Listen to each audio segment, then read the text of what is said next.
leading member of Hamas was found murdered in Dubai. Israel's Secret Service is widely believed to have been behind the killing. The BBC security correspondent Gordon Carerra has been looking at the myth behind the Mossad and its fearsome reputation.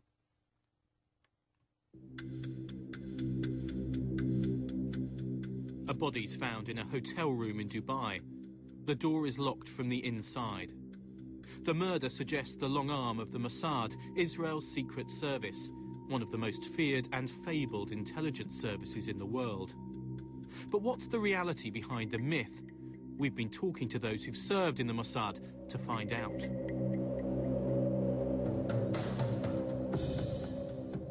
First, it is definitely very patriotic. And people would join the Mossad only because they are very patriotic. What distinguishes the Mossad from other intelligence services? You don't do always clean jobs. Sometimes you follow people against their will. You open their mail against their will. You listen to them against their will. And just how far are they willing to go? They teach you how to steal, and they teach you how to sometimes to kill, and they teach you how to do things which normal people don't do.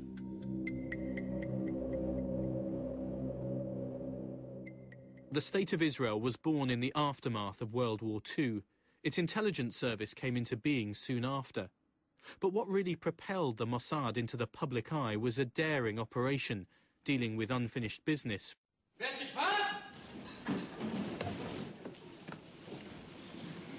Adolf Eichmann.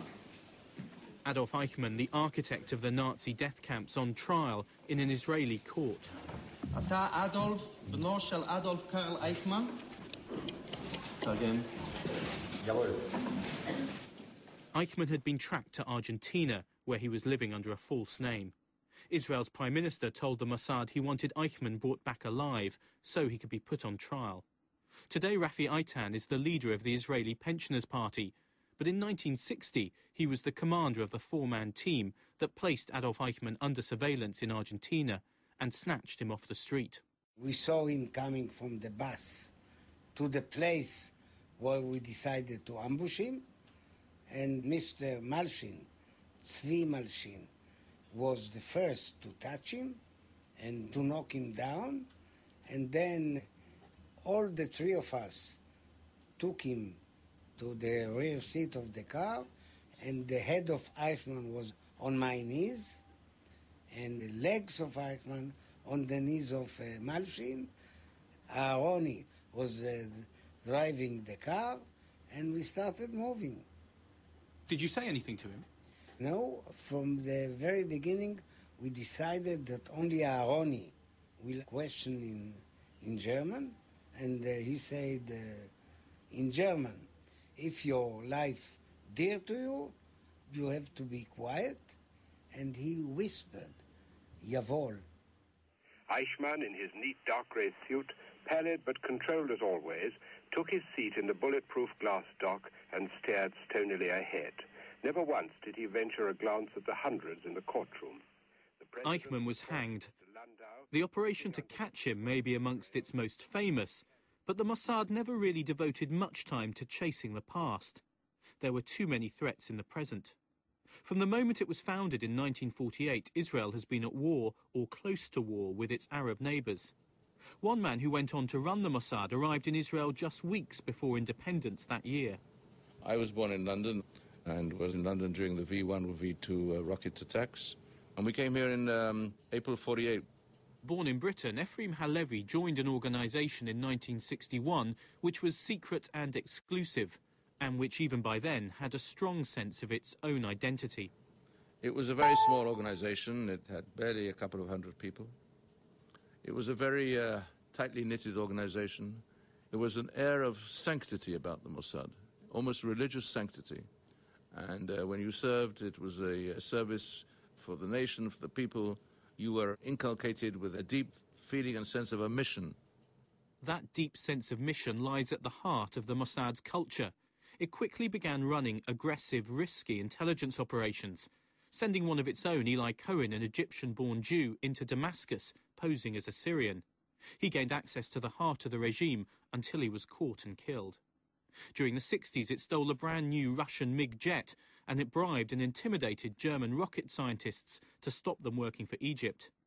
In those early days, it was willing to take more risks than other spy services and worry less about what the outside world thought. Yossi Melman is the author of A History of the Mossad. They were daring. They felt a sense of mission. The sky was the limit for them.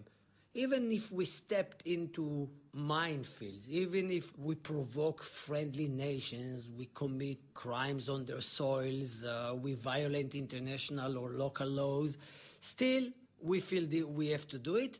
And secondly, they knew that they would get away with it because it was still after the Holocaust. Israel was kind of a darling of the world. The people pitied Israel, felt a lot of sympathy for Israel and the Jewish people.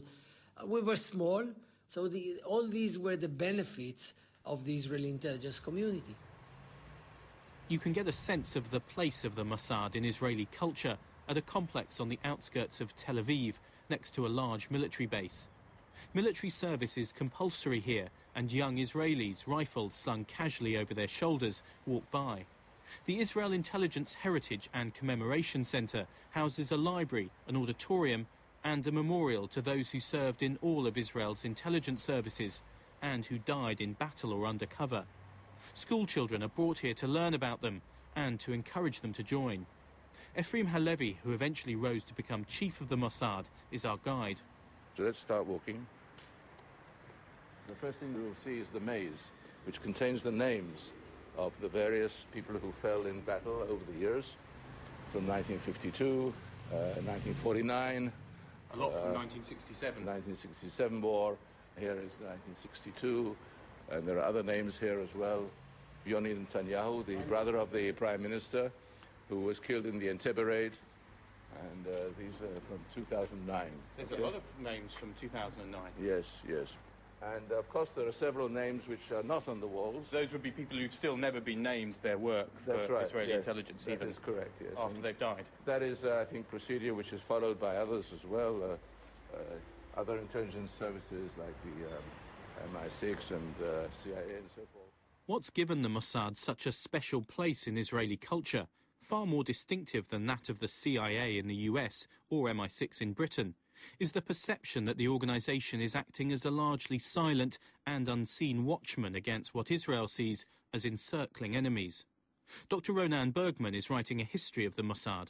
They are the last defenders, the last guardians of the soul of Israel. If they are not there, then Israel would be destroyed.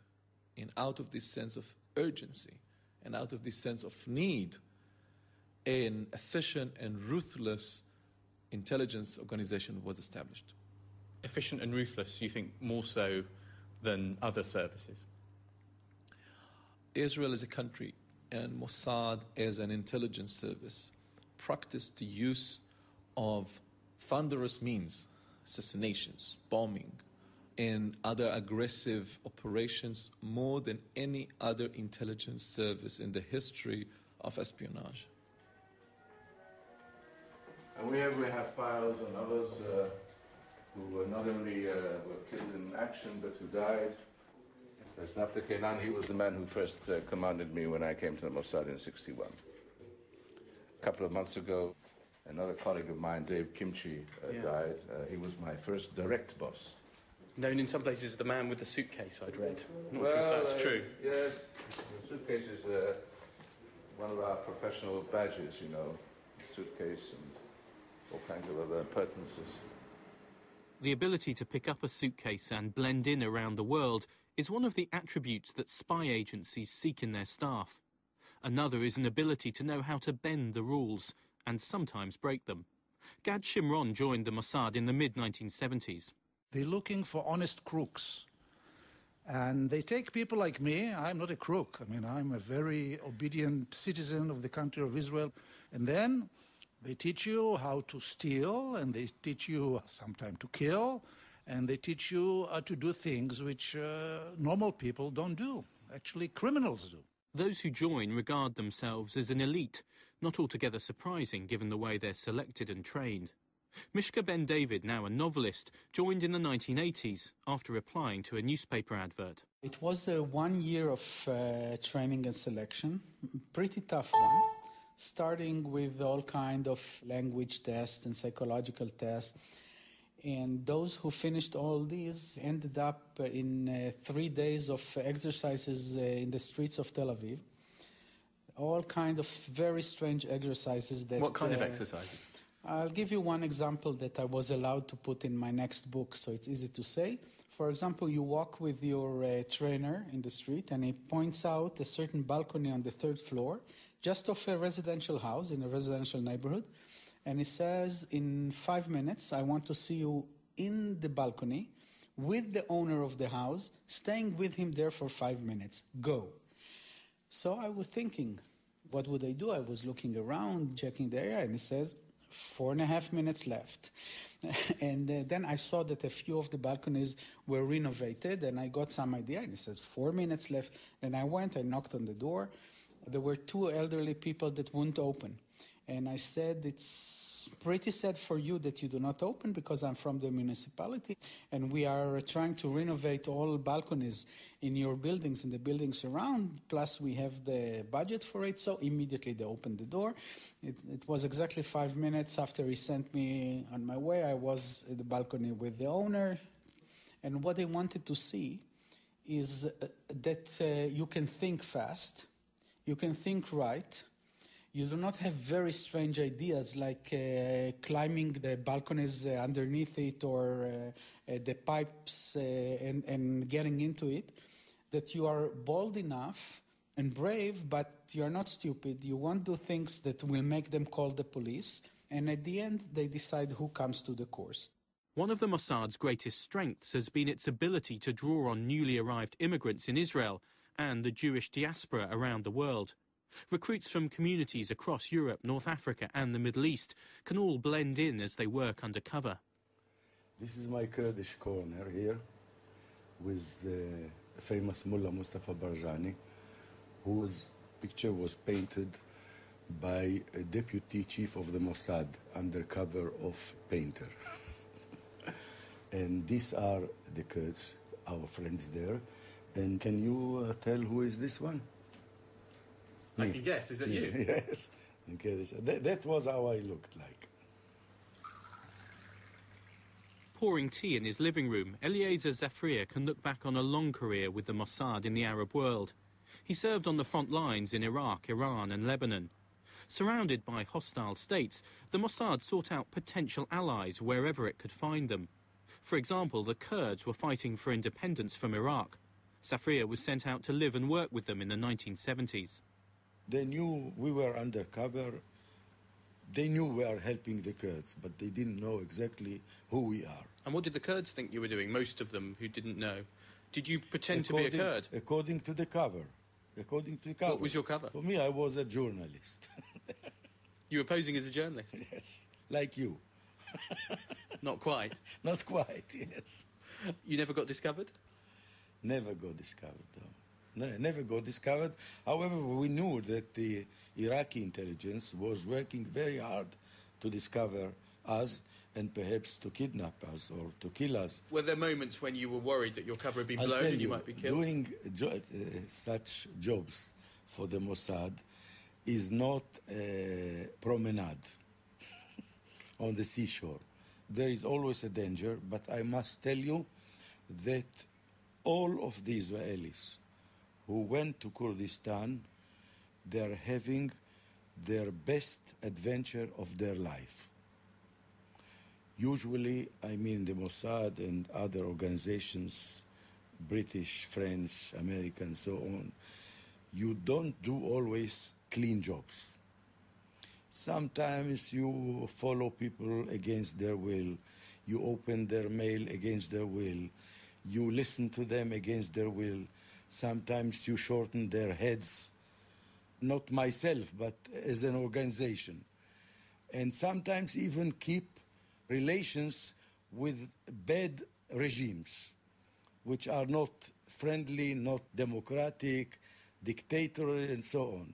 We didn't have much choice when we were looking for friends Now, going to Kurdistan was having a special feeling of both serving the security of your country and helping poor people.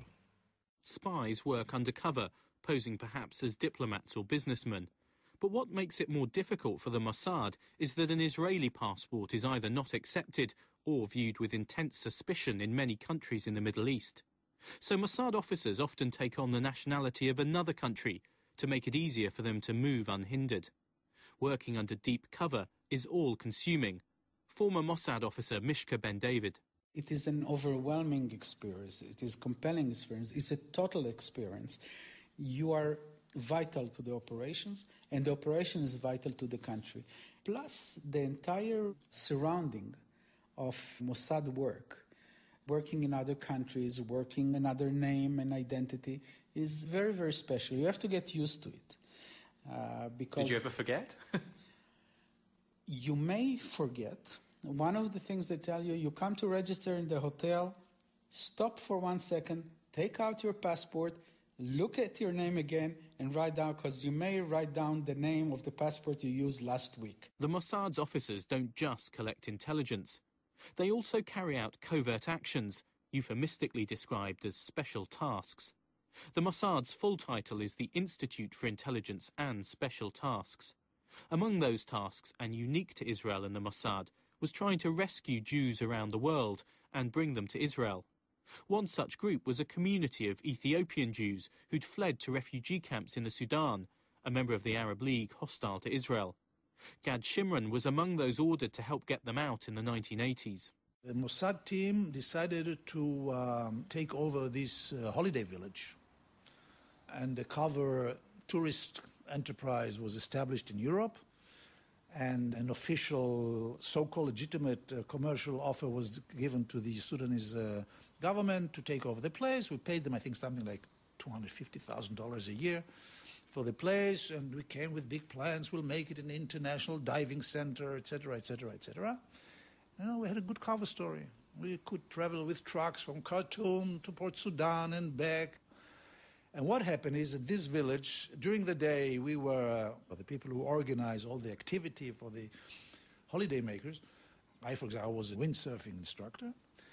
And during the nights, we smuggled Jews out of the refugee camps. We brought them in very adventurous nights through army roadblocks and police roadblocks to the shore, a rendezvous with the Israeli commando, and then we brought them to Israeli Navy ships which went to Israel. And later, after we had an unfortunate incident, we decided to change the modus operandi and did it with the Israeli C-130 transport airplanes landing in the desert and put them direct flight to Israel.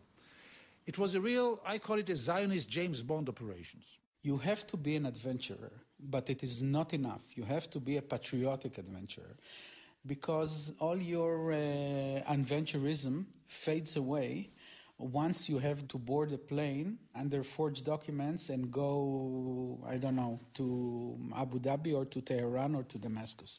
When you know that if something goes wrong, you may end up, if it's Abu Dhabi, in jail, and if it's Tehran, probably be hanged. Mishka Ben David. There is one particular type of special task for which the Mossad has become especially well known: assassination. This came to the fore after dramatic events at the Munich Olympics in 1972. Early this morning, a group of Palestinian terrorists fought their way into the Olympic Village and to the accommodation of the Israeli team. One person was killed during this incident. We do not know if any other casualties took place because doctors are not admitted by the terrorists. In the end, 11 Israeli athletes were killed by the Palestinian Black September group. One has to understand the psychological climate of the event. Gad Shimron joined the Mossad soon after the killings. In 1972, I was 22 years old. I remember those 11 coffins wrapped with Israeli flag coming down from the aeroplane at Ben Gurion Airport, being murdered with their handcuffs on German soil. And we are talking about what, 72?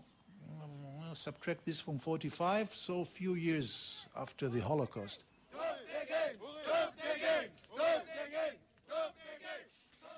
was such a shock in Israel that the Israeli government and the Israeli public decided it's time to go back to the old biblical rule of eye for an eye, even though it doesn't belong to a democratic country. חברי הכנסת, החובה להילחם עד חורמה בארגוני הטרור. Israel's Prime Minister Golda Meir addressed the Knesset, the Israeli parliament. Publicly, she said it was an obligation to fight terrorist organisations to the bitter end. Secretly, she launched Operation Wrath of God to track down those responsible. More than a dozen suspects were killed, but the Mossad also executed an innocent Moroccan waiter in Norway who was wrongly identified as a senior figure in Black September. The killings linked to the Mossad have continued, although the organisation never confirms its role, and some may have been wrongly attributed. In 1997, it was caught in the act. Two of its operatives, travelling on Canadian passports, were arrested in Jordan after administering poison into the ear of Khalid Mashal, a Hamas leader. The Israelis were forced to provide an antidote and release a senior Hamas figure in exchange for the two men. So are these operations really worth doing? You know, the myth is that it's murder incorporated. Historian Yossi Melman. Now, to answer the question whether it is beneficial or disadvantageous, I would say that it is both. It doesn't solve any problems. You liquidate one terrorist, they are easily replaced, in most cases. On the other hand, because you live in a rough neighborhood, as we do in the Middle East, you have to send a certain message to the other side, that you are daring, that you are ready to take these risks, and then you kill your enemies because they try to kill you. If you don't do it, then you project an image of being weak, and the other side will take advantage of you. If you do it, it doesn't solve the problem. Maybe temporarily. Very rarely, there have been cases in which an assassination attempt was very, very successful. In some cases in the past, when you wanted to sabotage a nuclear program of Iraq, or maybe of Iran nowadays, and you find out a key element in the project, a scientist that is very, very essential. He knows most of the secrets of the program. If you kill him, then you set the program many, many years back. You don't destroy the program because eventually they'll find a new scientist. Critics accuse the Mossad of being too eager to engage in assassination, a point challenged by Eliezer Zafrir, who was the head of the Mossad station in Tehran on the eve of the Iranian Revolution. This is not the way to deal with people unless they come to a crucial status that if you remove them, you can ease the matter, perhaps dramatically. The Israelis were close to the Shah's government, which in 1979 was being challenged by the exiled cleric Ayatollah Khomeini.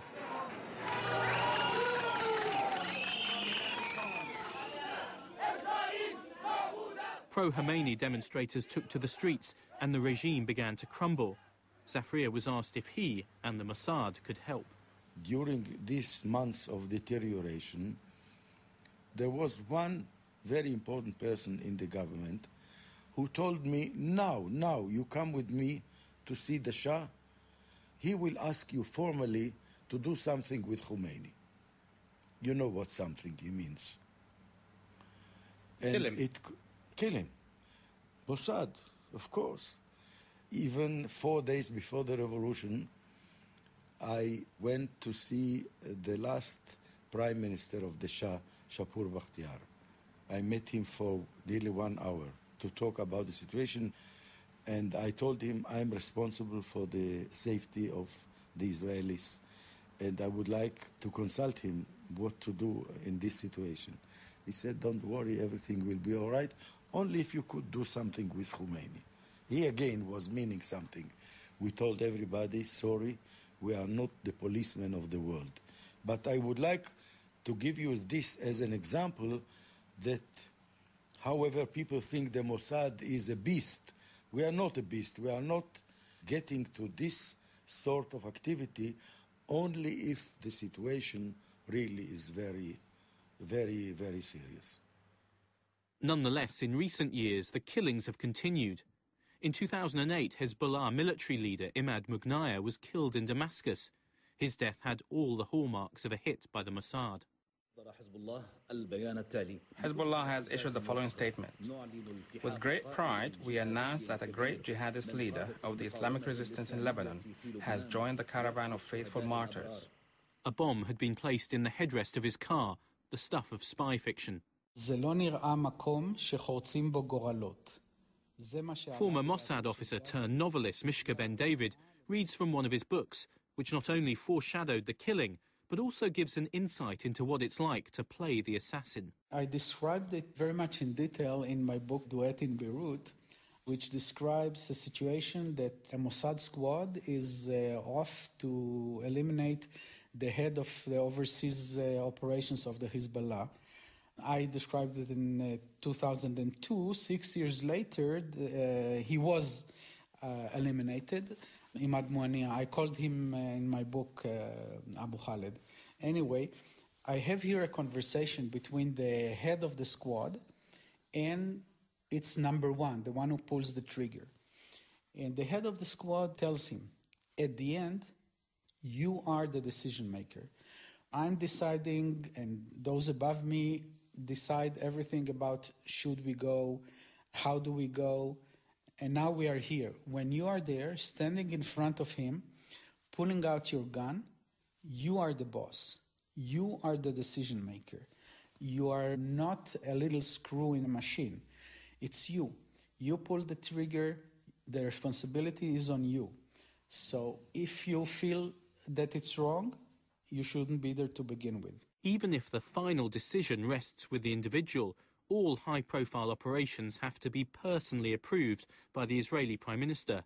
Ephraim Halevi was the head of the Mossad under three prime ministers, Benjamin Netanyahu, Ehud Barak and Ariel Sharon. He insists that the Mossad is guided by its own unique sense of ethics. Once you send a team to some godforsaken place to do something, very often from that moment on it's the team which will decide what the limits are. And there have to be, of course, you have to set them in advance, but it's always open to interpretation in the final analysis. So there has to be a very deep, not only camaraderie, but also has to be a deep common understanding and common acceptance of what is the moral framework in which you are operating. And is that moral framework different, do you think, from those that other intelligence organisations deal with?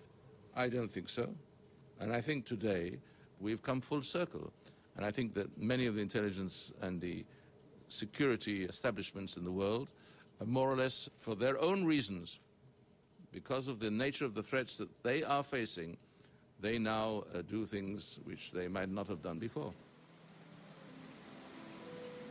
This year it was an assassination caught almost step by step on camera, which brought the Mossad back into the spotlight. The gilded, glitzy surroundings of Dubai in the United Arab Emirates was the location. The target, Mahmoud al-Mabhouh, a senior figure in Hamas. Mabhouh came to this luxury hotel near the airport. All the time, he was being watched and followed.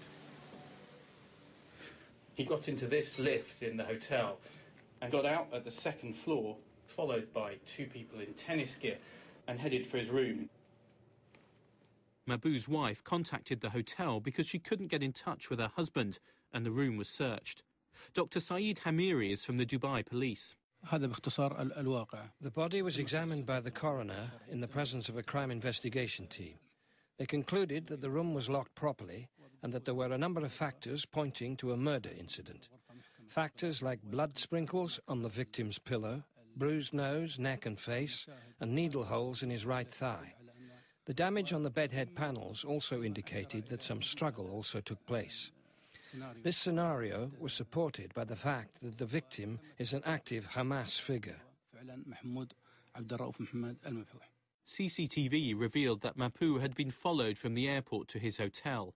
The surveillance team, some of whom were in tennis gear, were identified using the CCTV and their passports. The Dubai police believe the evidence points directly at the Mossad.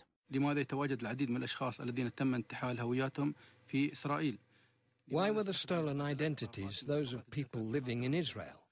Why did the killers use prepaid cards issued by the same company and managed by a Mossad agent? And what was a former Israeli diplomat doing standing behind the victim when he went up to the second floor? And why would Israel ask us, through a friendly state, to refrain from publishing pictures of the individuals involved for humanitarian reasons? I put these questions to everyone and ask if any fair-minded person can establish that there was someone else behind all of this other than Israel. Israel has always said there's no proof it carried out the killing. Mahbou's family have engaged the services of a British lawyer, Taib Ali. They had other options available to them. They could have asked the Dubai authorities. Clearly they knew where Mahmoud al-Mabou was. They could have easily have asked the Dubai authorities to arrest him. Whether there was or wasn't an extradition treaty between the two countries, they could have then asked for him to be extradited from that country. And not that I'm condoning Israel in kidnapping somebody outside the rule of law, but clearly they did that in the case of Eichmann. It's wrong to kidnap people from a jurisdiction, and the country from which you kidnap a person would have something very strong to say about that, but it's a damn sight better than murdering them in a hotel room. The operation was clearly exposed, but was it a failure? Former Mossad officer turned novelist Mishka Ben David believes whoever was behind the killing nearly got away with it. I think that it was a very, very clever operation, and that one of the assumptions went wrong. Not just the CCTV. I think the assumption was that because it will look like a death of natural causes, the CCTV won't even be checked. But I think that they thought that, well, if this assumption is wrong, let's still be under some kind of disguise, which they were. And it went wrong at the end, this assumption, not the operation itself. But the killing led to a huge diplomatic row. There have been protests by countries whose passports were used. In London, the Mossad chief was expelled in response. Former officer Gad Shimron believes it will all blow over. Of course, there was an outcry in Ireland and Australia and other countries. How dare you use our passports and identities, you endanger our citizens, etc. So everybody understands that those governments, at least the foreign officers, have to say it. I mean, they cannot be quiet about such a thing. They have to protest. On the other hand, I think that people with a little bit of intelligence understand that some members of those same countries, when the doors were closed, they asked, okay, we understand that you had to use our passport. Next time, please try to do it with less noise and less pictures taken by cameras all over. For all the international outrage, the operation and the fact that it was exposed did not dent the popularity of the Mossad in Israel, where the supposed killers were feted as heroes. Mossad historian Ronan Bergman. In spite of some fiascos, Mossad is still being perceived as the organization with the dagger between the teeth. Israeli pride. There is sort of a Jewish Halloween when people put costumes. And this year, Halloween, or Purim in the Hebrew word, happened just in April, not long after the Dubai debacle broke up. And people in hundreds, in thousands, wore costume of tennis players. And had guns, or toy guns, of course. But this was just a sort of a token of appreciation to what they see as an Israeli pride. People didn't see, wrongly so, but people didn't see the Dubai operation as a failure. They said, he is dead, the assassins are home safely. This is another Israeli success.